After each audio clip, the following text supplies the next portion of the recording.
Hello everyone. I'm Prachi Pasalkar. On behalf of Pune Knowledge Cluster, CoData National Committee and INSA, I welcome all of you for this webinar today by Professor Deepak from IISc Bangalore.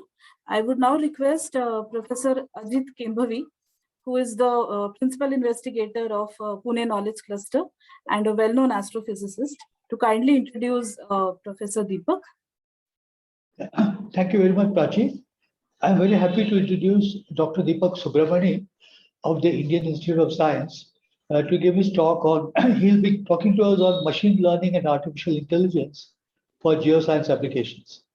Now, this talk is organized jointly, like Prachi said, by the Pune Knowledge Cluster and the CoData National Committee and INSA. So we have been organizing talks from time to time on all matters of data. And the idea is to introduce data in the various aspects of data, as well as data across many different domains to all those who are interested and to bring them together to work on the data. So Dr. Subramani is an assistant professor at the Department of Computational and Data Sciences in the Indian Institute of Science. He obtained his PhD in Mechanical Engineering and Computation from the Massachusetts Institute of Technology. So he's an expert on data-driven modeling, numerical optimization, and scientific computing. His current research focus is on using machine learning and artificial intelligence for geoscience applications and climate studies. He has won several awards throughout his career, including the Arcot Ramachandran Young Investigator Award, the Inspire Faculty Award, and the Flores Research Award at MIT. So he's one of the young generation of data scientists in India. This is a tribe which is growing, but we still need to grow very much faster in order to catch up with what is happening in the more advanced countries. And it is the data scientists now who are going to drive all the research in the coming decades. So, Dr. Subramanian. Thank you, Professor Ajit. Thank you, Prachi, for organizing this. Thanks to everybody for inviting me to give this talk on machine learning and artificial intelligence for geoscience applications. So I'll get started by sharing my screen.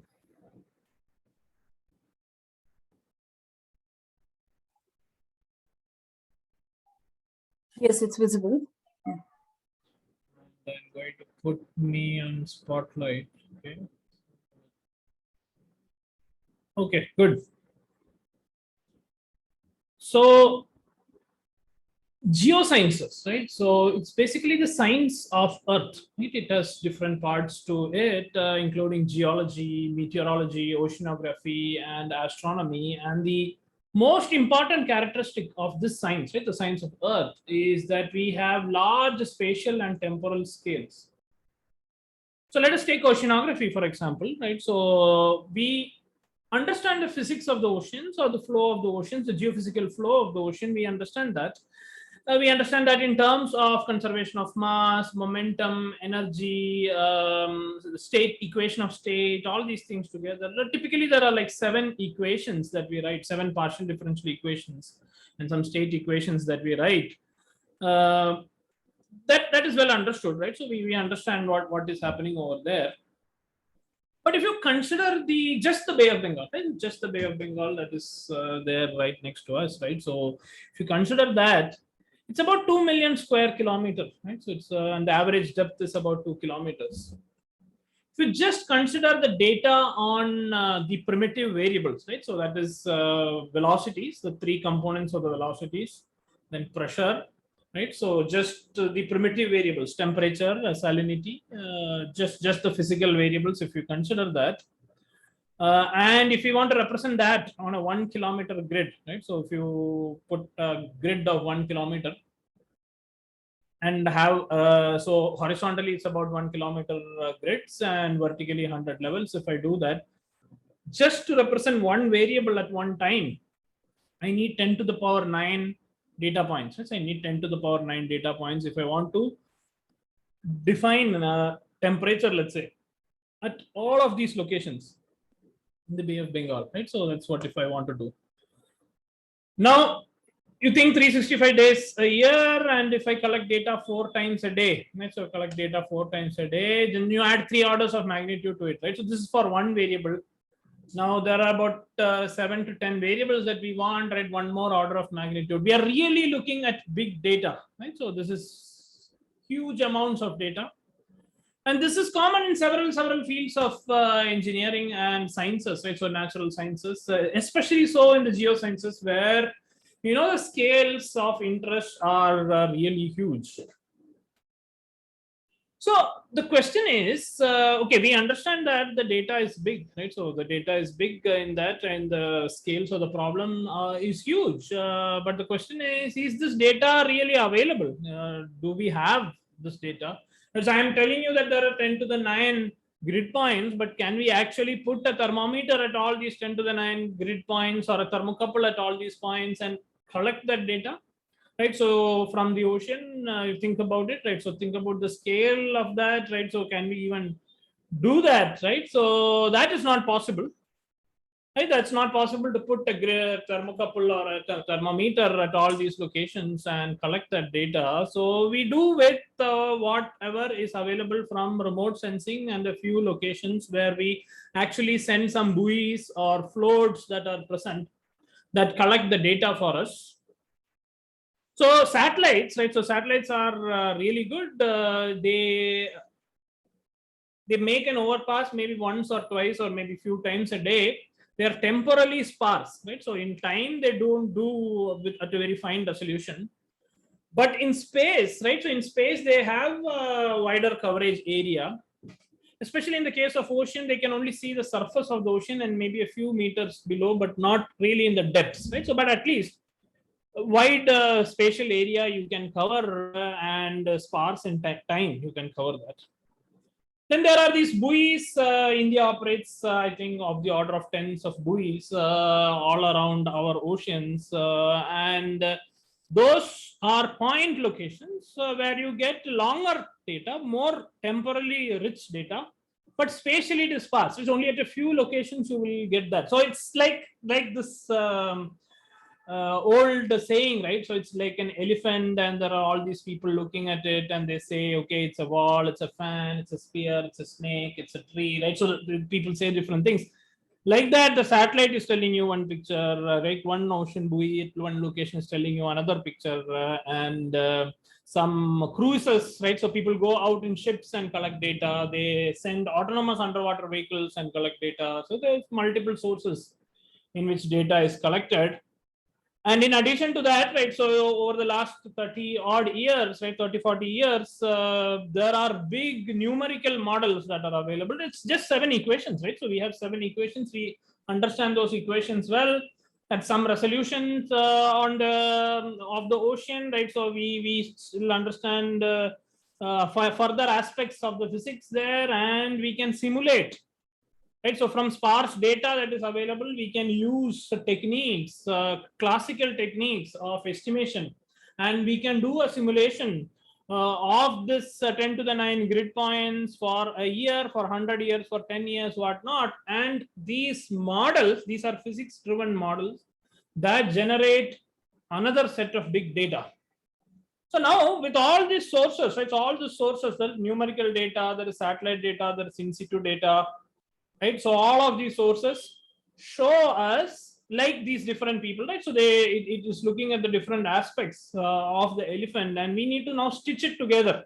We need to now stitch it together to understand and act, right? So to take actions of this of our Earth, to take control of our Earth, right? And to perform acts like conservation, right? So we want to take care, we want to ensure that our future generations can also enjoy the Earth as we are doing, right? So to perform conservation, to fight things like climate change, to minimize the impact of human activities, we must in fact be able to understand these different sources of data and make predictions of our natural Earth, and specifically the ocean, right? So where about 3 million people, right? So the livelihoods are dependent on this ocean, right? So the coastal regions contribute significantly to our GDP, and it's really important that we understand this. So I told you about so many different sources of data and why geosciences is a rich field where there is these large spatiotemporal data sets that are available.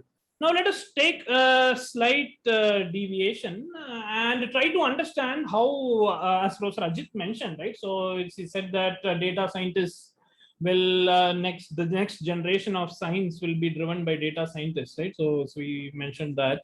So let us try to understand what is the difference between traditional science and data science, right? So like what is data science, right? So why is it even different? Is it even a science, right? So what is it?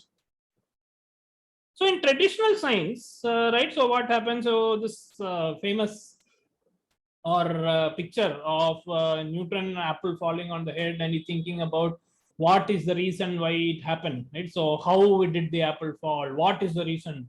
Why did it happen, right? So these are the questions that were being asked, right? So how, why, what happened, right? So those are the questions that were asked, and the curiosity, human curiosity, we try to understand the underlying relationships with a limited amount of data, right? So maybe one apple fell down and few apples fell down and different things fell down, right? So and then we try to say that we try to propose new hypotheses, right? Okay, this might be the reason why things are falling down. This might be the reason why it is falling at certain rates and other things like that. And then we try to understand the underlying physics and try to describe our Earth, right? So that's what we have been trying to do. So the 7 equations that I mentioned have all been obtained through the principles, right? So through the principles of conservation of mass, momentum, our fundamental understanding of the physics of the realm.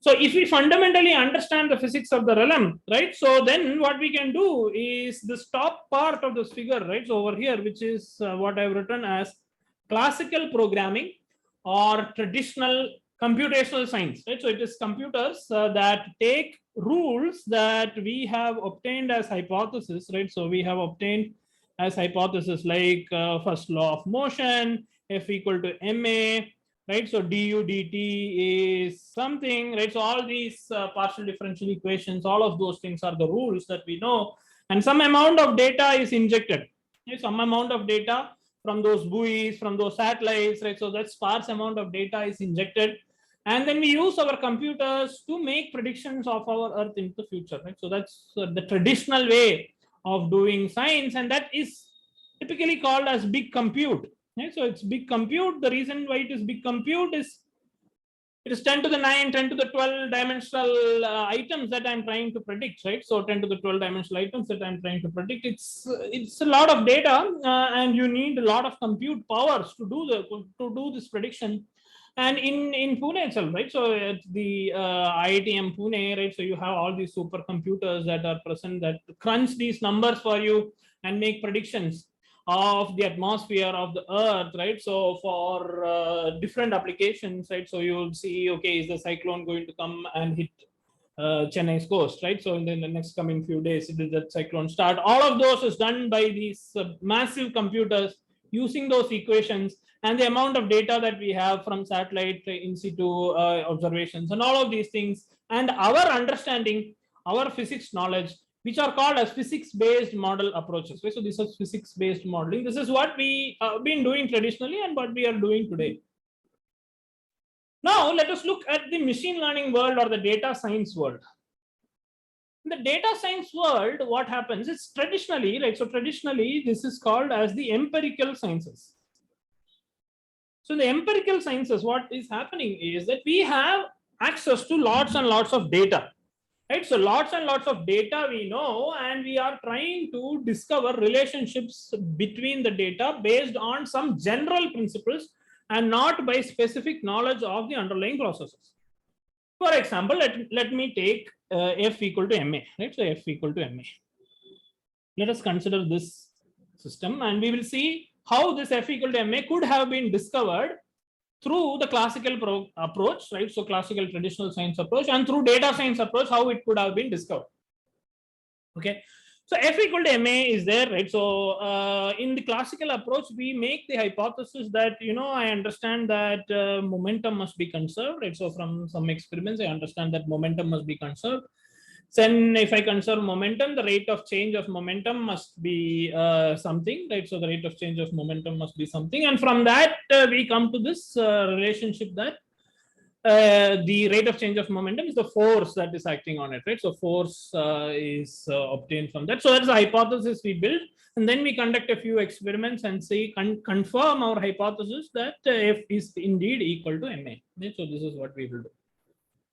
In the data science approach, in the machine learning approach, what we will do is, let us say I had some sensor that gave me a number which is force, right? So we don't ask the question how the force number came. It just came. It is available to us. We have another sensor that gave us mass. We have another sensor that measured velocity, acceleration. It measured the position, right? It measured the air speed. It measured something else, and there are 20 other things that it measured. Then we will ask the computer, right? So we will ask our algorithm to take this data, right? So this data is all about, it gives you mass, acceleration, velocity, position, right? Time, the temperature, and so on and so forth. It will take all of that data, and it will ask you to, and we will say that I am interested in the answer force, right? So under these conditions, I want to know what is the force that is acting on this object. Okay. This is just a crude example. Okay, just bear with me and try to see where we are getting. Then what we tell the machine learning model is that, find a relationship between this answer and data. That is, when I give this new data the next time, right? So I must be able to predict the answer, right? So find me the rules, right? So find me the rules that govern the relationship between this data and answers. That is what we are asking the computer to do. We will not tell the computer that exactly, this is a physics problem. We are actually studying object falling, or all of those things we don't say. We just say that this is the data available, and we give tons and tons of data and ask the algorithm to discover that relationship based on some structure, right? So some hypothetical structures that we give, those structures are called as the machine learning models or the artificial intelligence models. And that is, so if I were to do that, right? So if I were to make this model, then I need to predict, I need to do what is called as nonlinear regression model, right? So I need to do what is called as a nonlinear regression model over here, right? So I need to do a nonlinear regression model, and then ask this it to do a minimization of errors. It will do, and it will try to fit that and discover, right? So out will come the rule that F equal to MA, right? So MA plus some noise will be there, right? So some noise will be there. F equal to MA is the relationship that you must use. And so in production, right? So when I get this data next time, right? So I can just punch in that data and get that answer as F. Right? So that's what the machine learning will do. So this is the difference between the traditional sciences and the data sciences, right? So in data sciences, you have lots of data. You have some generic hypothesis. You don't have specific hypothesis. You have generic hypothesis, and you try to find or discover a relationship between the data and some specific answers that you are looking for. In the traditional statistical sense, these are dependent variables and independent variables, right? So we are the answers are the dependent variables and the data is the independent variables, and we are trying to discover a relationship. We are trying to discover that relationship and understand that from the data directly. So you can imagine, right? So this will have a certain kind of appeal, especially because now what I'm saying is you really don't need to worry about your knowledge of the domain. Rather, given any domain, right? So just using data, I can discover relationships, right? So this is what it is. Now, why is data science important now, right? So it is just that certain appeal. That's why I'm telling you that you don't need to know the underlying physics of the system, but just using data, and lots of data, we can discover relationships. This is what seems to be appealing anyway. And further, in the last 5-6 years, right? So maybe even 10 years, the amount of data that we humans generate has increased tremendously, right? So there are, everybody almost has a mobile device. It has a lot of sensors, right? So your mobile device has several sensors. Each of that is collecting data. It is all telemetry data that is being collected. Cameras are abundant everywhere, right? So people are taking pictures, people are recording all these Zoom video calls, right? So from the time the pandemic started, terabytes and petabytes of videos have been recorded, right? So I don't know if anybody watches them, but still we record at the end of the day, right? So this is what we do. And whatever you purchase, right, your digital footprint is available whether you swipe your card in supermarket or you went to purchase, you ate at a restaurant, all that data is collected. There is some database that has that kind of data that is available, digital payment, right, e-commerce, and it seems, right, so in 1 minute in 2019, all these major internet companies have generated tons and tons of data.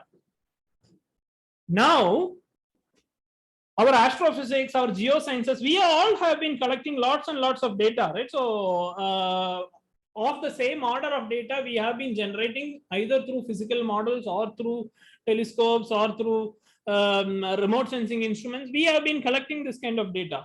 But what is the difference, right? So what is the difference is that here in this realm, right? So what you see on the slide, this realm is called as a socio-technical system.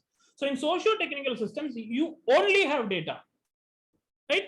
That is, there is no physical reason, or I would say there is no F equal to MA kind of relationship, that is conservation of mass kind of relationship, to determine why I purchased a blue color shirt, right? So, or why I went to buy my phone at Apple and not at Samsung, or why I bought at OnePlus and not at Samsung. So those kind of relationships is not like an F equal to MA kind of relationship, right? So there is some reason, there is some cause, right? We hope at least there is some causal behind it.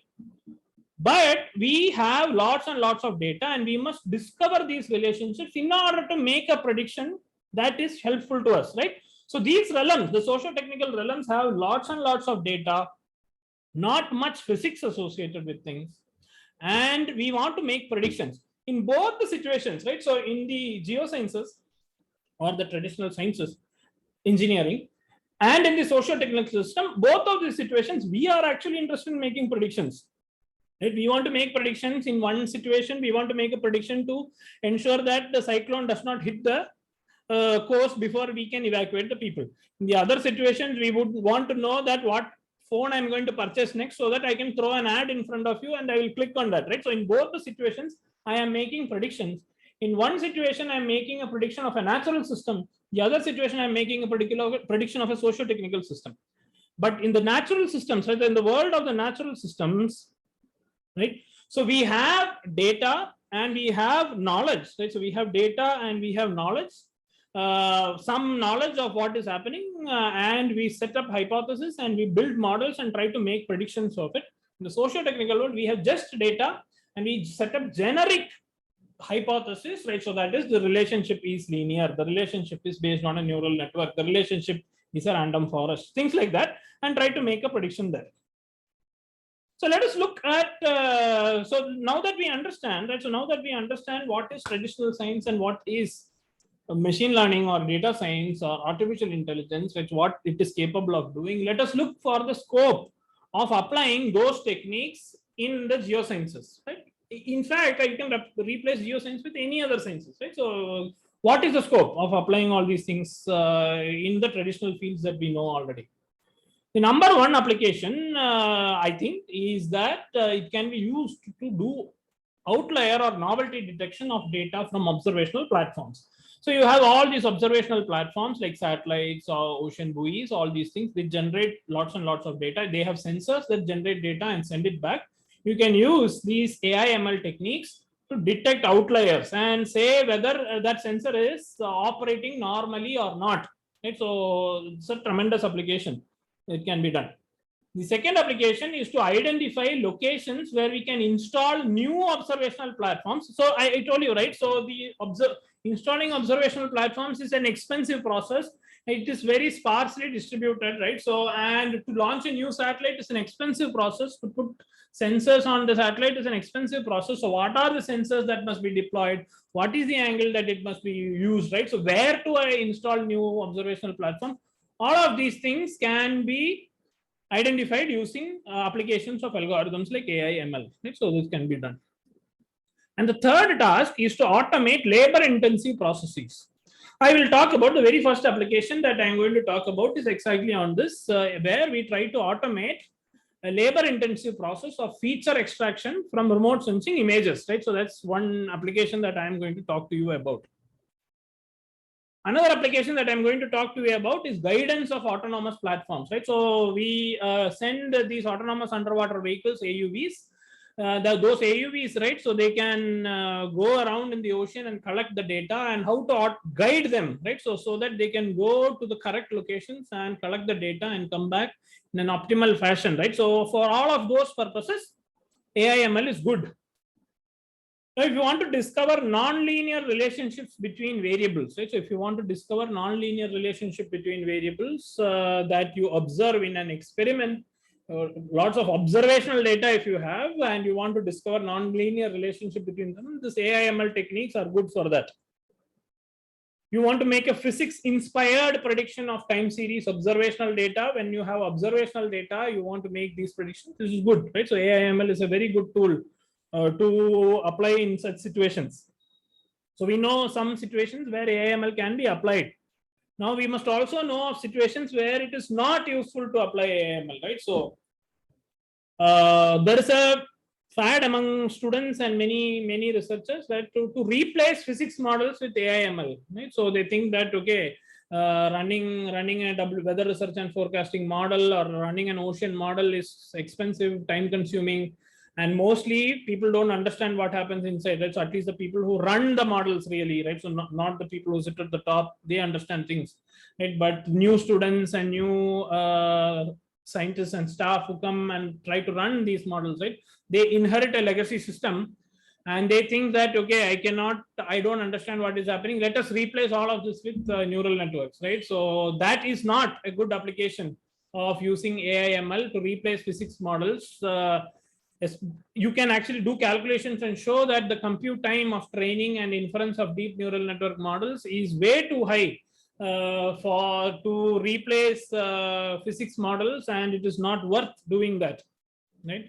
So the second place is people try to learn physics relationship using data from PDE based models which do not have those physics, right? So as I told you, right, so one source of data in the geosciences is from these large numerical models which are itself partial differential equation based models that solve those 7 equations, right? So you have tons and tons of data that models have generated. These are not observational data. This is data that models have generated. And so now suddenly you think that, okay, I have tons of data. Let me apply some machine learning techniques over there. That will also not help you to discover new physics relationships that the data does not have, right? So it is not possible to learn things which the data does not have. For example, using models with wrong mixing parameters to learn turbulence, that is not going to work, right? So that is not a place where AI ML will be useful. It will not help you solve issues. When data for supervision, right? So supervised learning, right? So is small, even for linear regression models. So when you have few data points, right? So you have tens or hundreds of data points, or maybe even thousands of data points, that even linear regression models, the classical statistical learning techniques, even they won't work, right? So they themselves will not give you a statistically significant answer. In such situations, if you use over parameterized AI ML models or non-linear models, it won't work. It will work. It might give you a spurious result, but it will not generalize beyond what that little small data you are seeing. So we have understood, right? So what AI ML is used, what is AI ML, right? So what does it do? How is it different from the traditional sciences, where here we are trying to discover the relationships directly from the data with generic hypothesis, not specific to the field, right? So that's what we try to do here. And we saw several situations in which AI ML is useful in the geosciences. We saw several situations in which AI ML is not useful, not just in geosciences, in any science, right? So you can replace, wherever I said geoscience, you can replace with your own science. and you can think about these things over there. Okay. So with that, let us look at the remaining part of the time that we are going to spend together. So I'll talk to you about 3 different applications of this AI ML that we have done. Okay. So the very first one I'm going to talk about is the deep learning for ocean feature extraction using AI, right? So we have developed a AI model for ocean feature extraction. That's what I'm going to talk to you now. So the background is that, right? So I already told you that there are all these numerical models that make predictions for you. Okay. So these numerical models, they are PDE models, partial differential equation based models. They require initial conditions, boundary conditions, and they use these initial conditions, boundary conditions, or parameters within them to make predictions. That's what these PDE based physics models do. So now this initial conditions, right, so are uncertain. These boundary conditions are also uncertain, and there is a technique called as feature oriented modeling and simulation approaches, right? So in which if you tell the physics model that this is the type of feature that you expect, right? So in the initial condition itself, right? So you try to tell that to the model that this is a kind of feature. For example, a western boundary current, an eddy, the summer monsoon current, all these are features, right? So eddies and fronts, right? So these are different features that are there in the ocean. And you try to say that this feature is present, and you try to put that in the initial condition itself, then the PDE model will make a better prediction of it, right? So this technique is well known, right? So this technique of putting features in the initial conditions is well known. But the difficulty is that, right, so this feature extraction process, right, so people, skilled scientists, right, so skilled scientists and skilled satellite operators, satellite oceanographers, they know how to extract these features, right? So they know how to extract these features from the satellite data, right? So they extract that feature and give it to these numerical modelers, right? So that feature extraction process is a manual process, right? So that's a manual process that happens, right? For example, right, so here is a image, right? So the top A part of this image is temperature. Okay, this is sea surface temperature. The right is sea surface height. Okay, so this is the temperature and height of the water column, right? So at all these locations, both of which is measured by a satellite, right? So the temperature has been collected at a 5-kilometer grid, right? So it's actually the data points are at every 5 kilometers, remaining is interpolated. The height is every 25 kilometers, right? So every 25 kilometers you have the height, and in between it is interpolated, right? So that's what both of that are. Then, right, so from these two, a skilled operator, what they do is they extract this feature called as Gulf Stream, right? So Gulf Stream is a western boundary current that goes in the Atlantic, right? So they extract this feature from the ocean, right? So they extract that feature by looking at the temperature. So you can see, right? So this is the Gulf Stream here. Here you can kind of see that pattern, right? So this is a dark red band there, the dark red band with some meanders that are there. That is a signature of the western boundary current called as the Gulf Stream. It is a warm current, right? So it's a warm current that originates in warmer waters and flows towards colder waters, right? So that's what the Gulf Stream does. Now, a skilled operator, a skilled human, as a human being, right? So you can see this and you can roughly make out, right? So you can roughly make out and draw, right? So you can draw a shape here, right? So you can say that, okay, like this shape, right? So this shape over here, I can draw and say, yes, this is probably what the Gulf Stream is doing. So I can draw that. I just did that drawing by hand, based on my knowledge of whatever I have told you so far, right? So that it's a warmer current, warmer temperature, and this looks, and I make some approximations using my understanding of the situation, right?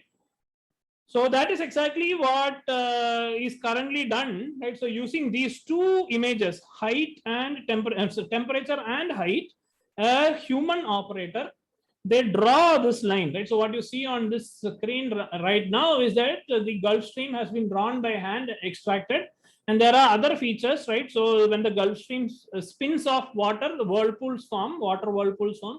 They come towards the warmer ocean and towards the colder ocean. So sometimes temperature water comes to the warmer ocean called as cold eddies, and some go to the colder waters called as warm eddies, right? So these both are Gulf Stream waters.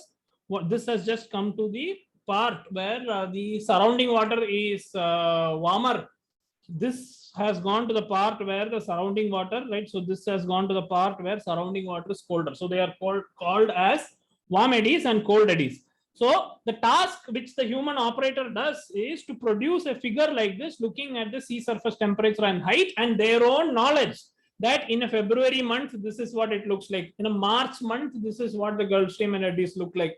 In a April month, this is what it looks like from their years of experience, right? So they have 20, 30 years of experience. The person who produces this plot, right? She has about 20 to 30 years of experience and she draws that, right? So it's called as a Gulf Stream lady, Jennifer Clark's Gulf Stream, right? So she does that.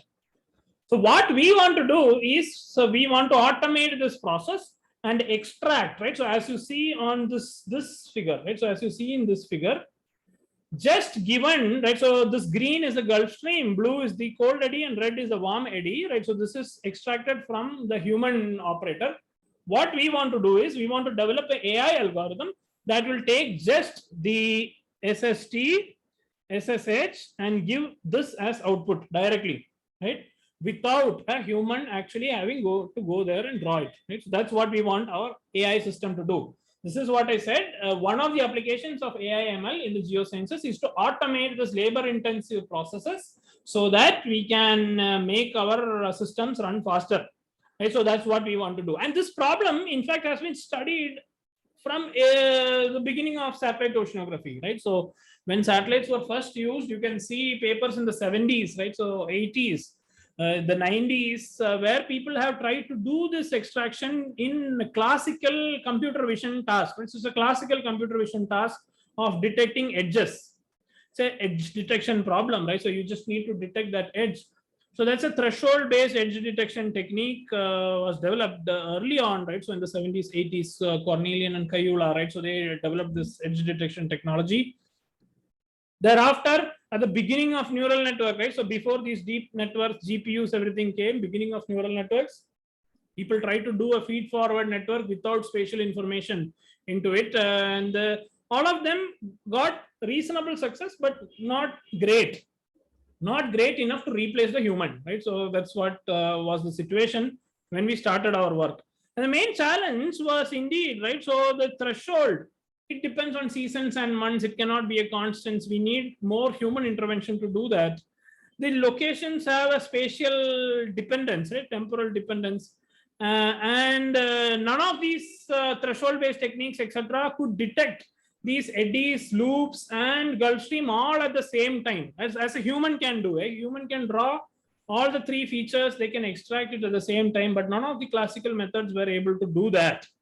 And that is where some of the modern applications of the AI systems in computer vision systems in the socio-technical world, right? So in the socio-technical world, the AI systems have developed in the last 10, 15 years into what is called as a convolutional neural network architecture that is able to, let's say, take natural images like this, right? So just image like that. The CV algorithms were able to detect that, okay, that is a horse, that's a human going there. This task is called as a dense pixel-wise classification task, right? So dense pixel-wise, that means each and every pixel of the image you classify either as the foreground or background, or foreground number 1, foreground number 2, and the background, right? So different classes you can make a distinction. So it's a pixel-wise classification task called as a semantic segmentation task. And into about 2015, there was this architecture called UNet that was developed by Ronberger and Olaf for biomedical image segmentation. So this problem is very common in X-ray images or CT images, and you want to extract out some feature like a tumor and things like that, right? So from the CT images. And so in biomedical images, the image analysis, analytics, these kind of architectures were developed, right? So they were developed. So what we did, right? So what we did is we used this improvement in the neural network architectures, right? So one convolutional neural network architectures along with data. Right? So along with data from our SST, that is satellite data, sea surface temperature data from AVHRR, sea surface height data. All of these were put together, right? So all of these were put together. And we developed a new architecture, which is an improvement over the UNet, which we call as WNet architecture, right? So one side of this WNet is the traditional UNet, which is used in the biomedical image segmentation tasks, right? So to detect tumor or whatnot. Here, since we have an SST and an SSH as two separate dynamical regimes, right? So they are two separate dynamical regimes, and a human operator can in fact draw the Gulf Stream and rings from the SST or the SSH, and sometimes they do that together, but not at the same time, right? So two separate experts use the SST, SSH, and they do that, or the same expert does that one after the other, and they try to produce a one map together, right? So one map they try to produce together. So using this as the inspiration, we designed this new architecture called as WNet architecture, where the one part of the U takes the SST as input and gives an intermediate prediction. It gives an intermediate prediction, right? So this is the intermediate SST, right? So intermediate segmentation from the SST. Here you get the intermediate segmentation from the SSH. SSH means sea surface height, right? So the sea surface height is put as input here. It passes through the UNet and gives an intermediate segmentation.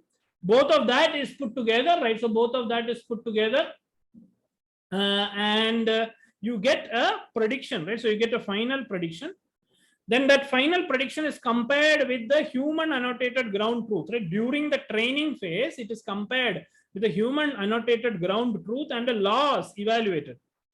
This loss is then propagated back into the network on either side, and the weights of the parameters that are there here, right? So there are a lot of parameters there that are then learned during the training phase, right? So the training then picks up the weights of those parameters and trains them in such a way that at the end, right? So you get a combined prediction from both SST and SSH that is very close, that makes the training process makes it go very close to the reality, right? So to the original image. Let's see how the training process works, right? So let's see how the training process works.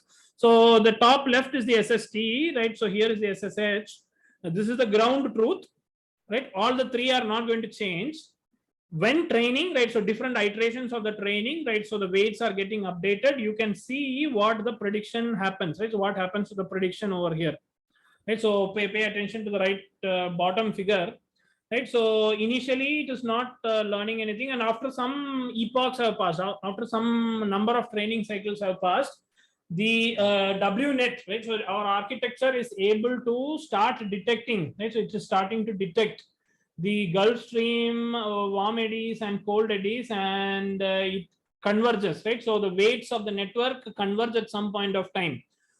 So here, right? So coming back to our what we described initially. Okay, so what does machine learning do, right? It takes data and answers and it tries to detect the rules, right? So try to discover the rules. That's exactly what happens here. That's exactly what happens here. Okay, so are you not seeing the slides, Pachi? Yeah, I can see the slides moving actually. We can you just shift once? Okay. I will play this movie again. Yeah, I can see it playing. Okay, good. So maybe some network problems need at your end. Okay. Yes. So yeah, so what I was saying is that we give the answers and data and ask the model to discover the rules. That's exactly what is happening over here, right? So this is the data, SST input, SSH input is the data, and ground truth is the answer, and we are asking the machine learning algorithm. And that algorithm that we have developed is this WNet architecture, right? So WNet architecture is a generic hypothesis. It is not very specific to the height and temperature images, right? So that architecture can work for several other situations also, not just height and temperature. It's a generic, it's generic enough, but not completely generic. It's a physics inspired, right? So it's inspired by our application. That's how we have designed it, but it is not completely specific to the application. So such hypothesis can then be formed, and we learn those rules, right? So then we learn those rules from it. Okay. So the question is, this is written in PyTorch. Okay, this we use PyTorch to develop this algorithm. So the question was, what is the software that we use? So now, as physicists, right? So as science people, we are not just happy in getting these outcomes. Right? Outcomes were great. In fact, let me show you the accuracy of the outcomes. Right. So when the WNet architecture that we did, right? So we have iterated on several structures of the architecture, the deep network architecture.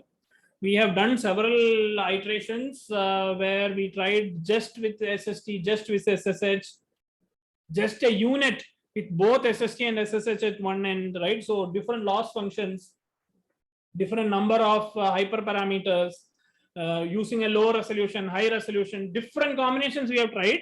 And finally, this WNet architecture is the one that gave us the best accuracy, right? So up to more than 80% accuracy in detecting the Gulf Stream in testing, right? So, and more than 65% accuracy in detecting, or roughly around 65% accuracy in detecting the eddies, which is the state of the art today in detecting these features.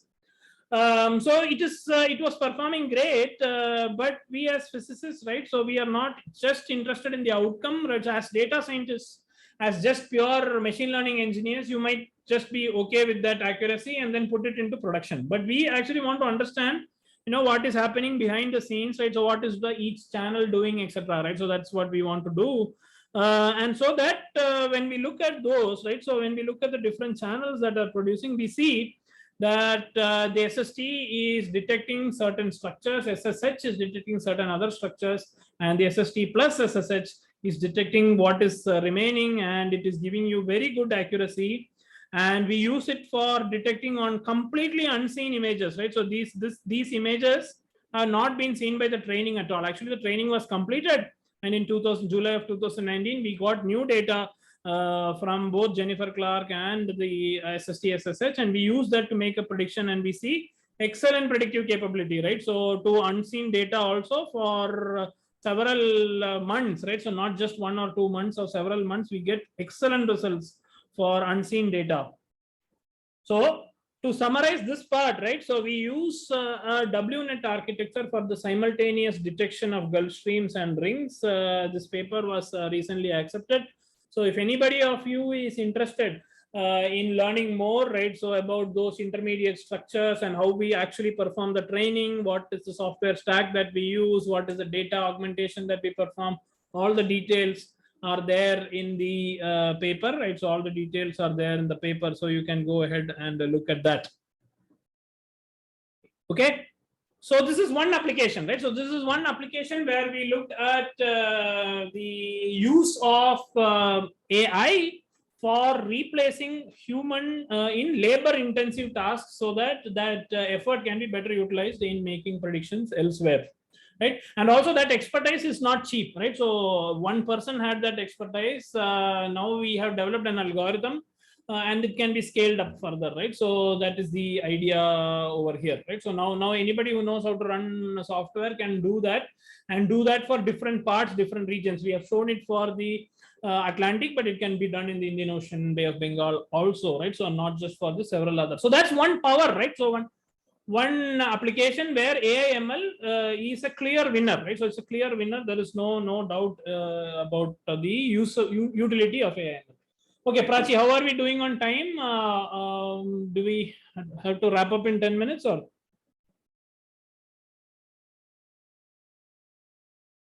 Okay.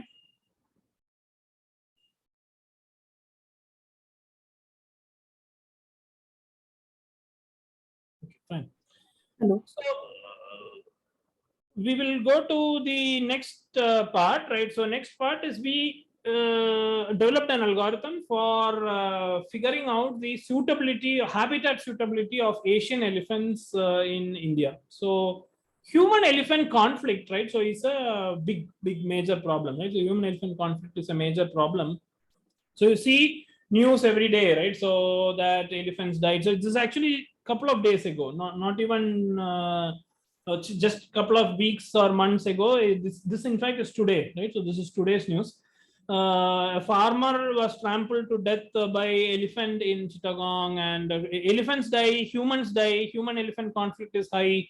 Further, right? So due to development activities, new highways, new dam projects, all these things, right? So the habitat suitability of elephant is reducing in India. There was also a very nice conservation movie, right? So Sherni, and a joke there, right? So people are getting to know more and more about conservation, and especially human wildlife conflict type situations, right? So it was a human tiger conflict the movie showed. We focus on human elephant conflict, and what we want to do, right? So the research need was that we wanted to build a model for human elephant environment interaction. So elephant, human, and environment, how they interact with each other. We want to develop such a model so that different policies can then be imposed on that model, and we try to see the effect of the policy on how it reduces or increases human elephant conflict, right? So how we can do that, and we want to do that using the power of data and computers. So as a first step for this, right, so we needed a species distribution model for elephant habitat suitability, right? So that is how are elephants distributed in India, and in a specific region. If we want to try to do this human elephant environment model, we need to have a relationship between the environmental variables and whether that environment is suitable for elephants or not, right? So we need that layer, right? So that information we need. So this field of Asian elephant study is tremendous in India. Professor Sukumar, faculty in IISc itself, and his team have done excellent job, right? So they have collected lots and lots of data and made several improvements in ecological ideas about Asian elephants, their management, everything, right? Recently, Kanagaraj et al. Also had compared different species distribution models and projected them into the future under a changing climate scenario. And the model that seemed to work really well there is the classical ecological model called as maximum entropy model, right? So this is the most widely used species distribution model. It's called as a maximum entropy model. It's a classical model. It's based on logistic regression type principles, right? So it's a maximum entropy model. So when we started, we thought that, okay, shall we apply the different machine learning algorithms that are available and see if we can develop a data-driven, ecology-based species distribution model for use in our elephant-human environment conflict. In fact, Kanagaraj also used one random forest model, right? So for their application, but they were interested in making predictions to the future. We wanted to see how such a model can be developed for that region that we are interested in. And so we ended up looking at the problem where we used as input satellite information, right? So that is climate data from monthly precipitation, minimum temperature, etc.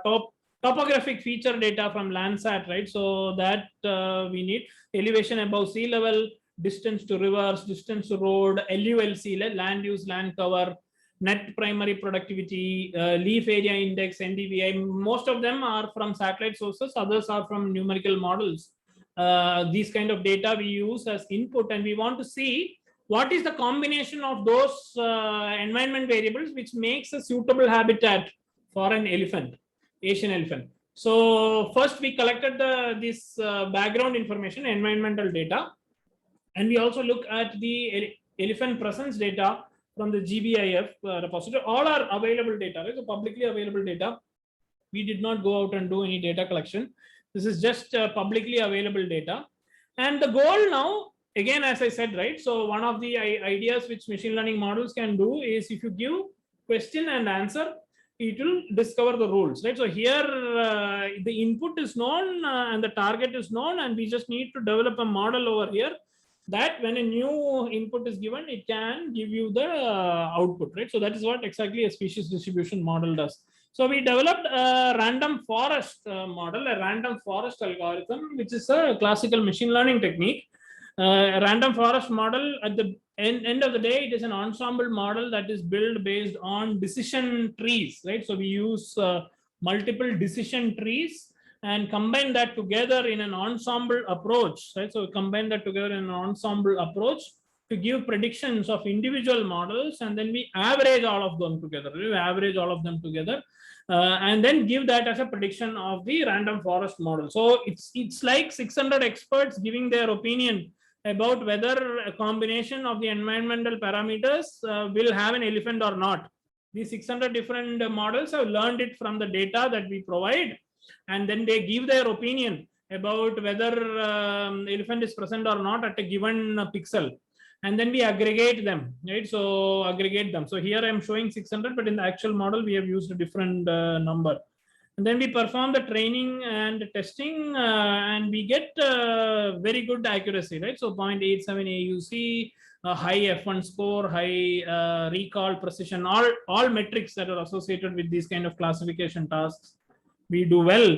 And then we use that to make predictions. So actually this is a hindsight study. So we look at how the suitable habitat has shrunk, right, for elephants, how the suitable habitat has shrunk from 2001 to 2016, right? So in different regions that Sukumar, other people have identified, right? So the different regions, how the habitat has shrunk, and we see that the central region has suffered the most, right? So central region of India, right? So Madhya Pradesh, all this, that area has suitable habitat has shrunk significantly in those regions in the last 20 years, right? So 20 years or so. And it's a overall declining trend, right? So overall declining trend in the suitable habitat for elephants in these regions. So this is one aside of the results that we got. The purpose for us was to develop this random forest model so that we can then input that into the human elephant environment model, right? So the human elephant environment model is actually called as an agent based model. So this is a sneak peek into our preliminary results in this, right? So I'm not going to spend too much time here, right? So this is just very fresh. So what you see over here is a region in the Western Ghats in Kerala, in some place, right? It's called as Sidatod. So what you see as dots here, right? So what you see as dots over here, black dots are humans, red dots are elephants. The triangles, right? So triangles are food for the elephant, right? So environmental food for the elephant.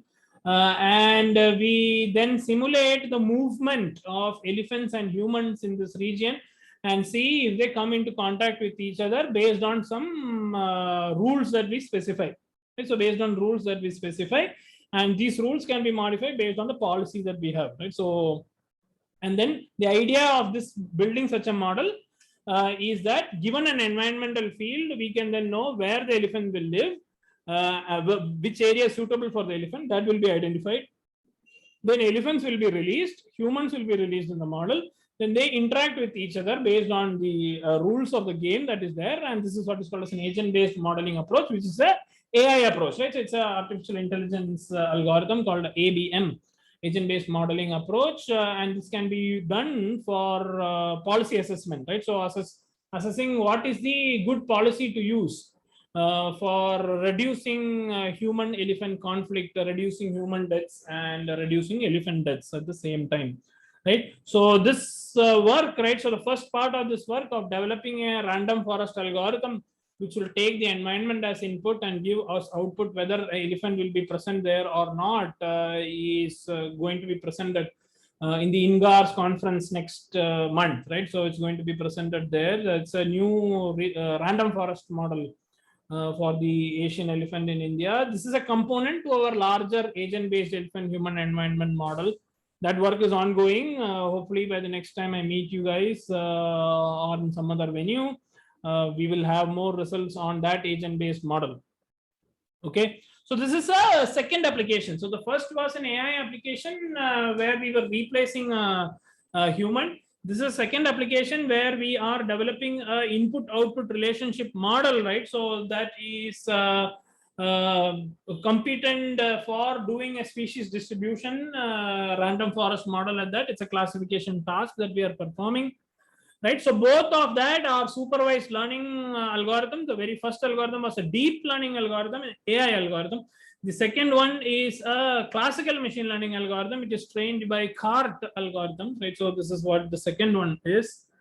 Now the third application, I'll explain that in just 5 minutes and we'll close the lecture, is a reinforcement learning for autonomous underwater vehicles, right? So another application of AI ML in the geosciences is that you can use it for guiding these autonomous underwater vehicles. So this is two REMUS 600 AUVs.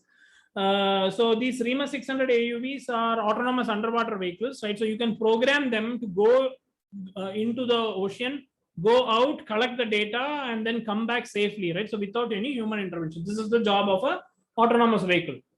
So we developed algorithms which these autonomous vehicles can use so that they can go around area by spending the least amount of time, least amount of energy, and collecting, let's say, solar radiation, wave energy, etc. along the way, and data, right? So that's what the algorithm does. I'll quickly play a movie of how these vehicles are deployed. Okay, so this was me. I was shooting this, so you will not see me in this video, right? So this is the REMUS 600 AUV that is being launched, right? So into the Mass Bay, right? So Massachusetts Bay, it is being released, right? So then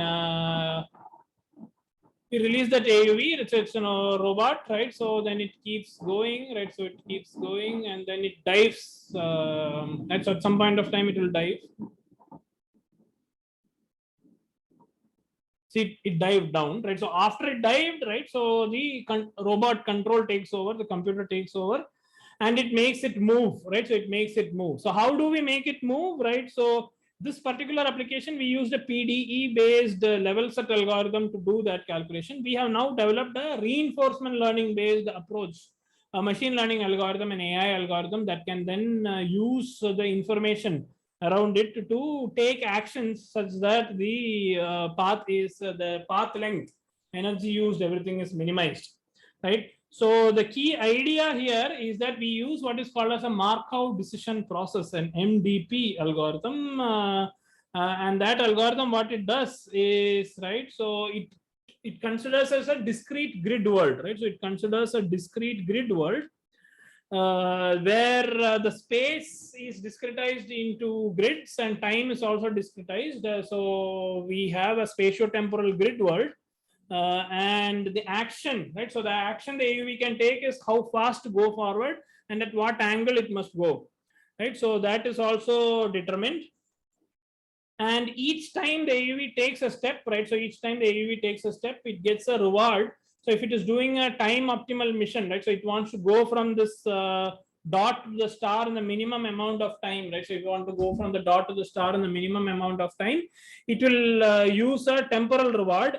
If it wants to save energy, it will use an energy reward. And the question that we ask is, what is the optimal policy this AUV must take so that it can go from the dot to the star in the minimum time, minimum energy, right? So that optimal policy must now be learned by experience by the autonomous vehicle, right? So by experiencing the environment, it must learn that on its own, and the algorithm that allows us to do that is called as reinforcement learning algorithm. Or this, in this particular case, it is a Markov decision process algorithm that is solved using a dynamic programming approach. That gives you an exact solution. Reinforcement learning gives you an approximate solution, right? So if we do that, due to lack of time, I'm just going to show you the final result that we have. So you see, see this video. So here, the dot, right? So the black dot that is there over here, that's the start location of the AUV. And we don't exactly know how the ocean's flow field is, right? So that is why it is an uncertain flow field. All the different paths that you see are different realizations of the flow field, right? So different realities that is there, right? So it's a complicated flow field. And what you see as color that is moving in the background, I'll play the movie once again, okay? So what you see as the color on the background is the cloud cover, right? So the job of the AUV in this particular case, actually a surface vehicle, autonomous surface vehicle.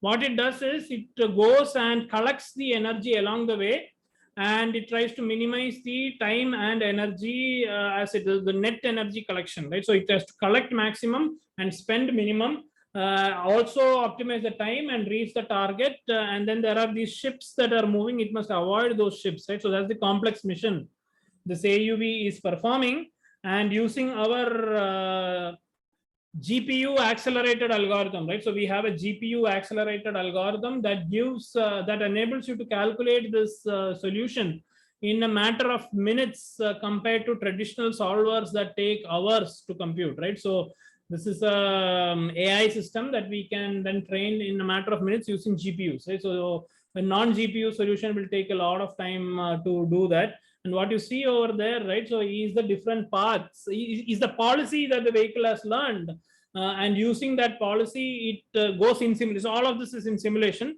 So we give different 5,000 different simulations of the environment and ask the AUV to follow that policy and try to reach the target, right? So and it minimizes the energy consumed in that process.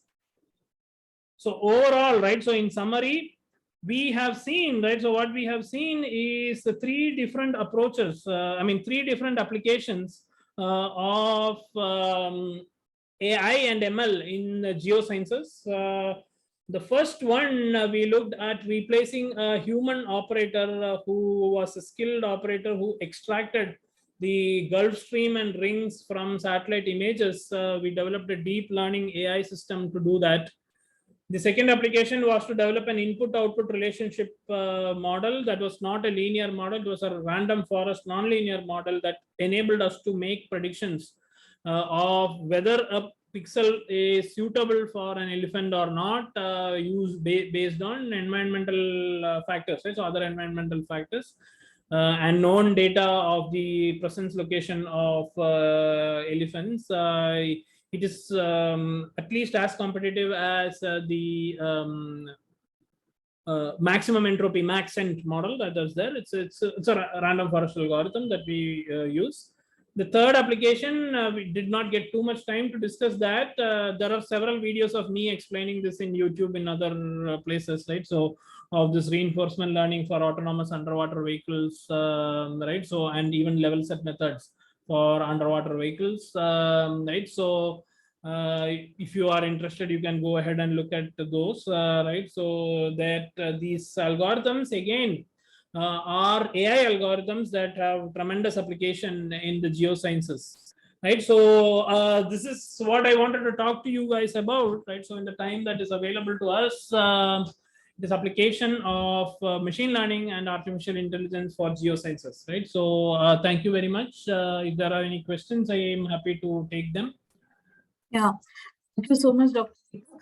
And we have a question from Mr. Shirish Panda, and he's asking that what software stack is the VNet architecture written in? Yeah, I did answer that along the way, right? So it is Yeah. PyTorch. We write that in PyTorch. Okay. So so many participants are asking that maybe they have missed few slides. So for their information, we will be uploading this on our YouTube channel, maybe by tonight. So you can go to YouTube and just type Pune Knowledge Cluster. So you will get to see the lecture, today's session over there. So thank you so much, Dr. Deepak, on behalf of Pune Knowledge Cluster and CoData National Committee and INSA. I thank you for accepting our invitation and coming for today's talk. It was really a very interesting talk, especially the applications of AI, ML in geosciences, and you explained it very well. The animations made it very interesting to watch what happens actually. So thank you so much. Thank you. Yeah, thank you for inviting me. Thank you. Take care. Bye. Thank you so much.